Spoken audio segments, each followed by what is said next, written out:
și bine v-am găsit la un nou episod aici alături de Patrick. Salut! Hai! Și în acest episod o să facem adevăr sau provocare. Patrick, eu te ce alegi, adevăr sau provocare? Adevăr. Este adevărat că tu ai trotineta la tine? Da.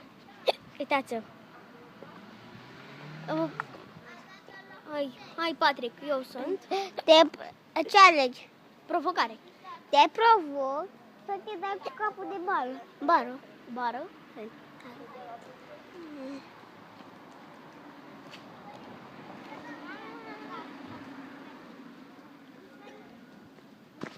Ce alegi, adevăr sau provocare?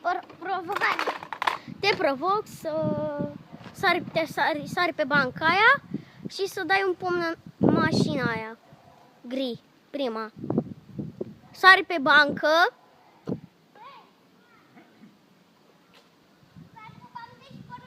Să dai cu pumnul în mașina aia gri. Așa. Ia să vedem cum dă ăla. Așa. Hai, Patrick. Te provoc să spui unde-i farmacia? La tânărul ăla.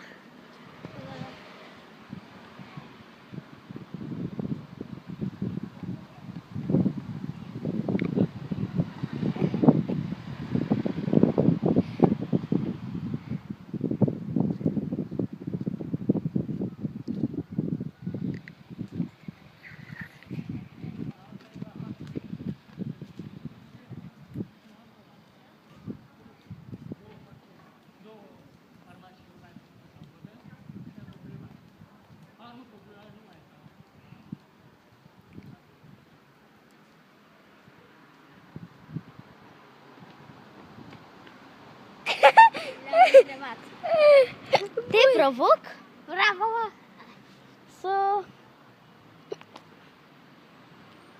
să te duci și să dai un pumn tare la bancă cu partea asta, Patrick. Da. Bine, hai. A doua. Hai, lasă, ce alegi, adevăr sau provocare? Bine. Tu, eu sunt. Ok. Aleg provocare. Provocare. Te provoc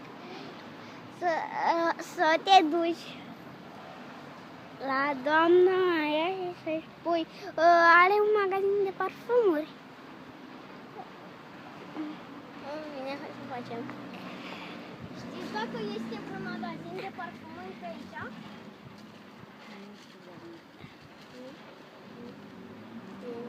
De ce tu nu ești aici? Bă, da, dar nu știu că trebuie să iau parfum. Că am o petrecere, am o ziua. La 5 Călăraș. Da. Acolo are la Magnolia. Dacă vreți să-i pune cineva drag acolo. Bine. Ok, am făcut-o. Și te provoc să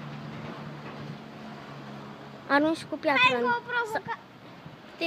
Te alegi provocare? Da, Te una provoc. și gata. Te provoc să arunci cu piatră în doamna aia și să fugim repede. A Stai doua. decât o provocare, atâta, trebuie să o faci.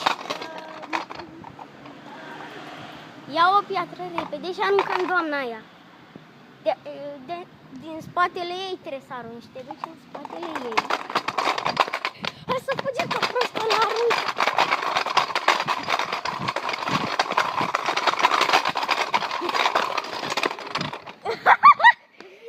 A făcut-o! Vine aia, ia trotineta, bă, ia trotineta!